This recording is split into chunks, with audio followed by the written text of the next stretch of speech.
मूल ज्ञान है, इसको अच्छे से समझना है हमने, और जो नए भगत आए हैं वो भी अच्छे से समझें। जीवन केवल एक ही है आपके पास, ये कुछ साल बचे हैं आपके, बस आधे से ज़्यादा जीवन निकल चुका है। अब इन कुछ सालों में क्या करना है हमने? अब हमने सत्य को खोजना है। जिस सत्य को खोजने के लिए बड़े बड़े ऋषि मुनि अपना घर बार छोड़ के जंगल में चले गए। महात्मा बुद्ध जैसे देख लो, अपने पिता को, माता को, बीवी को, बच्चे को, सबको सोता हुआ छोड़ दिया और कहाँ चले गए? जंगल में। क्या ढूंढने के लिए? सत्य को ढूंढने के लिए, कि मुझे सत्य मिल जाए। क्या है सत्य? अब सत्य जंगल में थोड़ी नहीं पड़ा था कि किसी पेड़ के नीचे सत्य पड़ा है उसको जाके मिल जाएगा। लेकिन सत्य उसको अपने शहर में भी नहीं मिला, क्योंकि अगर शहर में मिल जाता तो जंगल ना जाते। तो जंगल में क्यों गए? क्योंकि पहले यही चलता था कि जिसको भक्ति करनी है जंगल में जाए। सारे ऋषि मुनि, पीर पैगंबर कहाँ मिलते थे? जंगलों में भक्ति कर रहे हैं। सारे तपस्वी जंगलों में मिलते थे। तो जिसको भी लगता था कि हाँ परमात्मा पाना है, सत्य को पाना है, वो कहाँ का रुख कर लेता था? जंगल का। उसे कोई ना कोई मिल ही जाता था कहीं ना कहीं बैठा, उसी की सेवा करने लग जाते थे, उसी से दीक्षा लेके उसी को गुरुकुल बना लेते थे। तो वो सत्य जिसको हम जंगल में जाके ढूंढ रहे थे, संतों ने बताया कि वो सत्य जंगल में नहीं है, वो तुम्हारे पास है और तुम्हें घर बैठे मिल जाएगा। कब मिलेगा? जब तुम्हें कोई भेदी गुरु मिल जाएगा। जपी तपी सन्यासी नहीं, नाम जपने वाले, तपस्या करने वाले, घर बार छुड़वा देने वाले, ये कुछ कैटेगरी अलग है, ये ज्ञान कुछ अलग है। और आत्मा का ज्ञान, आत्म ज्ञान, ये कुछ अलग है। जब तब व्रत पूजा पाठ में हम किसी और को इष्ट बना के, किसी और को देव बना के, किसी और को भगवान बना के हम पूजा करते हैं। और आत्मज्ञान में हम किसी की भी पूजा नहीं करते। आत्मज्ञान में किसी दूसरे का नाम भी नहीं लेते। आत्मज्ञान में क्या लेते हैं? हम अपना ज्ञान लेते हैं, अपना निज अनुभव लेते हैं, अपने निज स्वरूप का ज्ञान लेते हैं। हमें किसी और से मतलब ही नहीं रह जाता। कोई कहे राम जी की पूजा, श्याम जी की पूजा, हनुमान जी की पूजा, मतलब ही नहीं रह गया इनसे। जो कर रहा है करने दो उसको, क्योंकि वो किसको पाना चाहता है? वो शरीरों को पाना चाहता है। राम जी के शरीर की पूजा क्यों कर रहे हैं लोग? ताकि राम जी मिल जाए। कृष्ण जी के शरीर की पूजा क्यों कर रहे हैं? ताकि कृष्ण जी मिल जाए। तुम्हें शरीर के साथ जोड़ा ही नहीं जाएगा, तुम्हें शरीरों की पूजा में उलझाया ही नहीं जाएगा। तुम्हें किसके साथ जुड़ना है? तुमने उस परम तत्व के साथ जुड़ना है जिसको आत्म देव कहते हैं। देवों के देव महादेव आत्म देव, यानी ब्रह्मा जी, विष्णु जी, शंकर जी, ये सब किसकी वजह से चल रहे हैं? आत्म देव की वजह से। सारे कार्य किसकी वजह से सिद्ध हो रहे हैं? आत्म देव की वजह से। लेकिन हम आत्म देव को ही भूले बैठे हैं और बाकी सबको देव बना दिया। हमने पत्थरों को देव बना दिया, हमने पानी को देव बना दिया, हमने अग्नि को देव बना दिया, हमने वायु को देव बना दिया, हमने हर बंदे को देव बना दिया। लेकिन हम जिसको असली मायने में देव कहें, देवों के देव, महादेव, आत्मदेव, उसको हम जान ही नहीं पाए। बस यही हमारे जीवन की सबसे बड़ी भूल है। इस संसार में अगर इंसान ने सबसे बड़ी भूल की है तो केवल क्या की है? खुद को नहीं जान पाया और जन्म बर्बाद कर लिया। सबसे बड़ी भूल है ये। तुम लाखों करोड़ों रुपए कमा के कहीं रख के भूल जाओ ना, इसके सामने वो तुच्छ नहीं है, एक चरणों की धूल का कण भी नहीं है। करोड़ों रुपया तुम भूल जाओ कहीं रख के, तुम्हें लगेगा बहुत बड़ा नुकसान हो गया, लेकिन हमारी नजर में वो बिल्कुल भी नुकसान नहीं है। हमारी नजर में नुकसान कब है? जब ये इंसान जन्म तुम्हारा बर्बाद हो गया। सबसे बड़ा नुकसान है, इससे बड़ा इस दुनिया में कोई नुकसान हो ही नहीं सकता। एक इंसान जन्म बर्बाद होने का मतलब है 1,84 बार जन्म लेके मरना। सोचो, एक गलती केवल, कहते ना मेरी एक गलती माफ कर दो, चल ठीक है तेरी एक गलती माफ कर दी, ये तो माफ भी ना होती। ये तो तुम ये भी नहीं कह पाओगे कि मेरी एक गलती माफ कर दो, ये गलती ही एक मिलती है करने को, दो का तो ऑप्शन ही नहीं है। 1,84 भुगत के पौ पे अटके आए, और अब की पासा ना पड़ा तो फिर 84 जाए। वहां ये नहीं चलेगा अरे एक चांस और दे दो मुझे, पासा सही नहीं पड़ा, पासा नहीं पड़ा, चल बेटा पासे खेल तू 84 में जाके, अब पता लगेगा तुझे 84 का जाल क्या होता है। अब कोई कृष्ण जी नहीं बचाने वाला, कोई राम जी नहीं बचाने वाला, कोई हनुमान जी नहीं बचाने वाला, कोई भोले शंकर ना बचाने वाला, कोई दुर्गा माता नहीं बचाने वाली। अब 84 की टिकट कट गई तो कट गई। अब शंकर जी बैल बना के ऊपर तो बैठ लेंगे, लेकिन कहो कि नंदी को मुक्त कर दें, और मुक्ति उनके बस की बात नहीं है। गणेश जी बन के चूहे को साइड में तो रख लेंगे, चल भैया तू भी 2 लड्डू खा ले मेरे साथ, लेकिन कहो कि चूहे को मुक्ति मिल जाए गणेश जी के साथ रह के, तो नहीं मिलने वाली है। समझ लो, दुर्गा माता के पास चले गए, शेर बना के ऊपर तो बैठ जाएगी, लेकिन कहो इस शेर की मुक्ति करवा दो, तो भैया मुक्ति वाला काम नहीं है अब यहाँ पे, अब तो 84 वाला काम है। तो मुक्ति कब मिलती है? हे अर्जुन, ये जो मनुष्य जन्म है, इस मनुष्य जन्म का प्रधान उद्देश्य जन्म मरण से मुक्ति है। लेकिन दुख के साथ ये कहना पड़ता है कि जो कृष्ण जी के भगत हैं, एस्कॉन वाले ले लो, गौड़ मठ वाले ले लो, वो कहते हैं कि मुक्ति सबसे तुच्छ चीज है। वो मतलब उल्टी गंगा बहा रखी है उन्होंने। वो कहते हैं मुक्ति तो महा बकवास चीज है, असली चीज क्या है? कृष्ण जी के साथ आओ, जन्मों जन्मों को उनके साथ रहो, उनकी सेवा करो, उनके साथ ग्वाल गोपाल बन जाओ, खेलो खाओ चले जाओ। इसको वो अच्छा मान के बैठे हैं। सोचो, और कृष्ण जी क्या कह रहे हैं कि हे अर्जुन, जो अपनी आत्मा में रमण करते हैं, जो अपनी आत्मा में तृप्त हैं, जो अपनी आत्मा में संतुष्ट हैं, ये नहीं कह रहे जो मेरे साथ संतुष्ट हैं, जो मेरी सेवा करने में संतुष्ट हैं, जो मेरी सेवा करने में तृप्त हैं, ऐसा नहीं बोल रहे वो कह रहे हैं जो अपनी आत्मा में रमण करते हैं। अध्याय 3 17वां श्लोक पढ़ो। जो अपनी आत्मा में रमण करते हैं, जो अपनी आत्मा में तृप्त हैं, जो अपनी आत्मा में संतुष्ट हैं, उनके लिए कोई धार्मिक कर्म कर्तव्य लागू नहीं होता। वो मेरी एक बार भी पूजा ना करे। अभी कल सत्संग हुआ था आनंद में, वहां पर बाबा जी बैठे हुए थे, कहते आपने सत्संग तो बहुत बढ़िया किया, लेकिन आपने 18वें अध्याय का वो श्लोक नहीं बोला जिसमें वो कहते हैं कि हे अर्जुन तू मेरी शरण में आ जा। मैंने कहा फिर आपने सुना क्या? 1 घंटे तक शरण ही तो बता रहा था मैं, किसकी शरण में जाना है। 1 घंटे तक मैं आत्मा आत्मा आत्मा आत्मा आत्मा, अचल आत्मा, अडोल आत्मा, परम आत्मा, कितने नामों से मैंने उसके बारे में जिक्र किया कि आत्मा की शरण में चले जाओ। आत्मा यानी अडोल आत्मा, जीव आत्मा नहीं। इतना सब समझाने के बाद तुम फिर कृष्ण जी पे आके अटक गए, उनके शरीर पे आके अटक गए कि कृष्ण जी की शरण में जाओ। अरे कृष्ण जी शरीर है ही नहीं।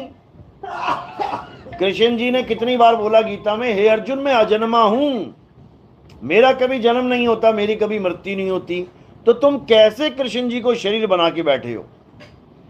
मेरा जन्म नहीं होता, मेरी मृत्यु नहीं होती, कहते हैं वो बिना माँ बाप के आए थे, चलो ठीक है मान लिया, बिना माँ बाप के आए थे ठीक है, और जब गए थे तो क्या हुआ?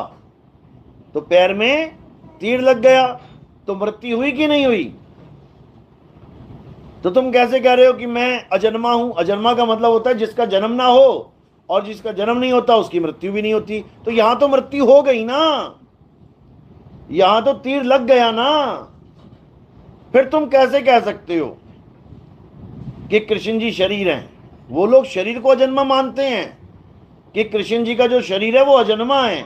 अरे अगर वो अजन्मा है तो मृत्यु को कैसे प्राप्त हो गया? उसको तो तीर छू भी नहीं सकता था, क्योंकि वो कह रहे हैं नैनम छिंदंती शस्त्राणी नैनम दहती पावका, कि हे अर्जुन जो अजन्मा है यानी जो आत्मा है उसको शरीर में कुछ छू नहीं सकता, कोई तीर कमान, कोई शस्त्र उसको काट नहीं सकता, अग्नि जला नहीं सकती, वायु सुखा नहीं सकती, जल भिगो नहीं सकता, फिर तो थ्योरी गलत हो गई है, फिर तो तीर लग गया, अटक गया पैर में। अगर ये शरीर अजन्मा है तो उसमें तीर कैसे छू गया, ये बताओ। तो ये सब अज्ञानता है। गीता में एक जगह भी नहीं बोला कि शरीर की पूजा करो, अपने स्वरूप की बात बोली है कि अगर तुम मुझे प्राप्त करना चाहते हो अर्जुन, मेरी शरण में आने से पहले यह जानना पड़ेगा मैं हूं कौन। शरण में तो बाद में आएंगे, पहले मुझे जान मैं हूं कौन। तेरे मेरे कई जन्म हो चुके हैं, कई जन्म। तू नहीं जानता, मैं जानता हूं। तेरे मेरे कई जन्म हो गए हैं, लेकिन मैं अजन्मा हूं। अब ये दो बातें कैसे आ सकती हैं एक साथ? एक तरफ कह रहे हैं तेरे और मेरे कई जन्म हो गए, और एक तरफ कह रहे हैं कि मैं अजन्मा हूं। तो ये ज्ञानियों और अज्ञानियों दोनों के लिए बोला जा रहा है। जो अज्ञानी जीव है वो ये मान के बैठ जाएगा कि कृष्ण जी के बहुत सारे जन्म हो चुके हैं, और जो ज्ञानी पुरुष है वो उसी वक्त समझ जाएगा कि कृष्ण जी के जन्म नहीं हुए। किसके जन्म हुए हैं? शरीर के, शरीर के जन्म हुए हैं। कृष्ण जी तो अजन्मा हैं, जैसे वो अजन्मे हैं वैसे ही हम भी अजन्मे हैं। लेकिन हम अपने आप को भूल गए हैं कि हम है क्या, और हमने क्या मान लिया अपने आप को? शरीर मान लिया, आदमी औरत मान लिया, बच्चा बूढ़ा जवान मान लिया। अब अगर मान ही लिया अपने आप को शरीर, तो 101% हमारी मृत्यु होगी, कोई बचा ही नहीं सकता। जब शरीर ही बन गए तो शरीर पैदा ही हुआ है मरने के लिए। तुम्हारे घर में बच्चा पैदा हुआ, ये तुम्हें लग रहा है कि वो बच्चा इंजीनियर बनने के लिए पैदा हुआ, डॉक्टर बनने के लिए पैदा हुआ, या कोई बड़ा आदमी बनने के लिए पैदा हुआ। ये हमें पता है कि वो मरने के लिए पैदा हुआ है। ये इंजीनियर, ये डॉक्टर, ये एक्टर तो रोटी खाने के धंधे हैं, खाने कमाने के धंधे हैं। ये कोई रिक्शा वाला बन के रोटी खा रहा है, कोई डॉक्टर बन के रोटी खा रहा है, कोई इंजीनियर बन के रोटी खा रहा है, कोई ठेकेदार बन के रोटी खा रहा है, कोई मोची बन के रोटी खा रहा है। ये तो रोटी खाने के धंधे हैं। असल में उसका जन्म क्यों हुआ है? मरने के लिए। किसान खेत में फसल क्यों उगाता है? क्यों उगाता है? उसको काट के खाने के लिए, ताकि उसको काटें और खाएं। नहीं तो क्यों उगाएगा वो? तुमने आम का पेड़ उगाया किस लिए? खाने के लिए। तुमने गोभी, भिंडी, मिर्ची, अदरक, जो भी तुमने खेत में उगाया, किसके लिए? खाने के लिए। इसी प्रकार इस दुनिया में जो भी पैदा हो रहा है, जो भी, किस लिए? खाने के लिए। इसीलिए कबीर साहब समझा रहे हैं, 3 लोक एक जेल है, और पाप पुण्य 2 जाल। सारा जग भोजन बना, और खाने वाला काल। काल ही खाता है सबको, लेकिन उसका चेहरा एक नहीं है कि तुम कहोगे हाँ ये काल खा रहा है। सारे मुंह उसी के मुंह हैं, सारे दांत उसी के दांत हैं, सारे चेहरे उसी के चेहरे हैं। वो ऐसे खाता है पता भी नहीं लगने देता। खाता वो खुद है, और तुम्हारे सिर मड़ देता है कि तू खा के आया। सुबह सुबह नाश्ता करके आए सारे? हाथ खड़ा करो, किसने नाश्ता किया? एक ने भी नहीं किया है। कौन करके आ रहा है? एक काल करके आ रहा है। एक काल नाश्ता करके आ रहा है, अब दोपहर का अंदर किचन में खाना भी बना रहा है। ये काल है भाई, ये तुम नहीं हो। तुम तो एक दाना नहीं खा सकते, तुम तो एक घूंट पानी नहीं पी सकते। ये सारा भोजन कौन कर रहा है? ये काल कर रहा है। तो इसी काल को समझना है। ये खाता पीता डकार मारता खुद है, लेकिन तुम्हारे सिर पे बोझा लाद देता है, तू खा के आया, तू खा के आया, तू खा के आया। और तुम भी कहते हो हाँ मैं खा के आया, मैं खा के आया। आजा बेटा, फिर खा के आया तो अब किसी का ग्रास बन भी। तो इसी को समझना। गरीबदास जी महाराज ने कलम तोड़ रखी है काल के ऊपर। काल काल सब कोई कहे, काल न चीने कोई, उपजी उपजी बाजी काल है, जानत ना ही कोई। कहते हैं उपजी बाजी, जो चीज पैदा हो गई वो काल है। जो भी पैदा होगी वो काल है। और उस काल को कौन खाएगा? जो उससे पहले पैदा हो गया है।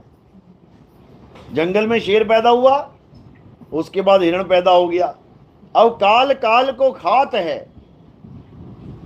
अब ये काल ही काल को खा रहा है। और ये जीव बेचारा ये समझ ही नहीं पा रहा है कि कहां फंस गया मैं।